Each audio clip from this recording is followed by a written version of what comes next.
State police right now are looking for a missing teenager from the town of Limerick. Police say Xander Pierre was last seen Sunday afternoon near the Secocas Lake boat launch in Limerick. Officials say he has green and red hair right now and was last seen wearing a black t-shirt and red shorts. If you know anything about where Xander might be, you're asked to reach out to the Maine State Police at 207-624-7076. The family of a young girl who died while vacationing with her family in the town of Limerick is filing a wrongful death lawsuit. Back in 2024, Lucy Morgan was outside with her family while they played badminton in the yard of the home they were renting for the week. According to the complaint, the aluminum shaft of her brother's badminton racket came apart from its wooden handle when he swung it. The exposed metal flew through the air and into Lucy's skull.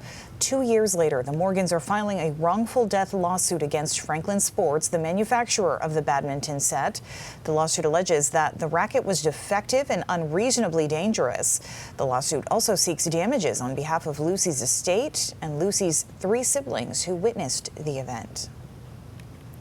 A man accused of murdering his mother is set to appear in court this afternoon. Daniel DeRozier is charged with knowing or intentional murder of his mother, Abigail Thomas. She was found dead back in December at the Village Green Mobile Home Park. During today's hearing, a judge is set to review a request for an exchange of evidence between each party. And a man accused of murder is expected to change his plea to guilty today. Kenneth Creamer is facing murder and drug trafficking charges in connection with the death of Dylan Caruso from Corinth. Caruso was found dead in October 2024 in Exeter. 5 people total are facing charges in connection with Caruso's murder. Only Creamer will be in court today. During today's hearing, a judge is set to make sure Creamer's guilty plea is voluntary, informed, and supported by facts. A deputy from the Oxford County Sheriff's Office shot a man in Brownfield while responding to a report of a domestic dispute. According to the Oxford County Sheriff's Office, Eric Junkins was chasing his wife with a gun on Porter Road. Deputies say when they arrived, Junkins pointed the gun at them. A deputy fired 2 shots, hitting Junkins in the hands. He was taken to the hospital. He's facing several charges, including domestic violence, reckless conduct, and criminal threatening with a dangerous weapon. The deputy who fired his gun has been put on administrative leave, which is standard procedure.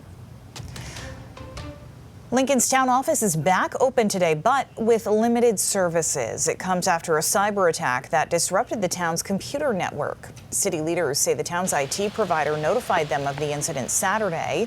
The town has not said whether personal information was accessed or whether hackers demanded a ransom. The affected systems were taken offline as IT professionals investigated the attack and worked to restore the network. Town officials declined to comment further on the attacks, but residents say they're concerned about the impact on the community. Never had a cyber attack before, at least not when I was on the council. My last year on the council, I did bring up the fact that they were underprepared for any cybersecurity incidences. What I am happy about is that they gave the information that it just happened, whereas usually you don't find out about it for months later. Town officials say they will provide more information as details come in.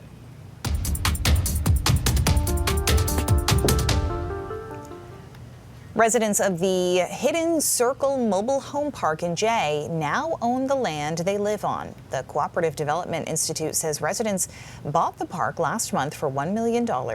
Hidden Circle is the first community to benefit from Maine's new right of first refusal law that went into effect last October. The law makes it easier for residents to purchase their communities when they go up for sale, which allows them to keep rent more affordable. According to the Cooperative Development Institute, Hidden Circle is the 14th resident-owned mobile home park in the state. And meanwhile, the state is developing other ways to try to protect mobile home park residents as more people are being bought out by large out-of-state corporations, more of that land, I should say.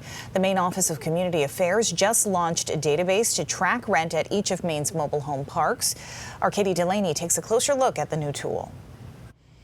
This is the Manufactured Housing Community Data Dashboard. It includes information on each of Maine's 475 mobile home parks, including information like how many lots there are and how much rent costs. If we scroll to this map up here, you can see each of the mobile home parks in the state of Maine. If you click on one of these dots, you can find out all the information you want to know about that park, including how much rent is and how many open lots there are.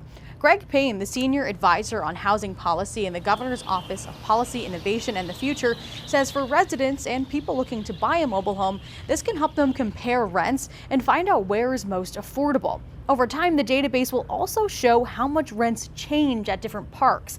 Payne says this can help lawmakers see where excessive increases may be happening and help guide policy to keep parks more affordable. Being able to zero in by district and town and in so many different ways, it's just going to aid our ability to support and protect the 45,000 Maine people who live in mobile home parks across our state. Payne says the database can also help address Maine's housing shortage.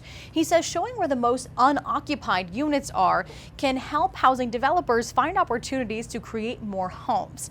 You can find this dashboard on the Maine Office of Community Affairs website. I'm Katie Delaney, News Center Maine.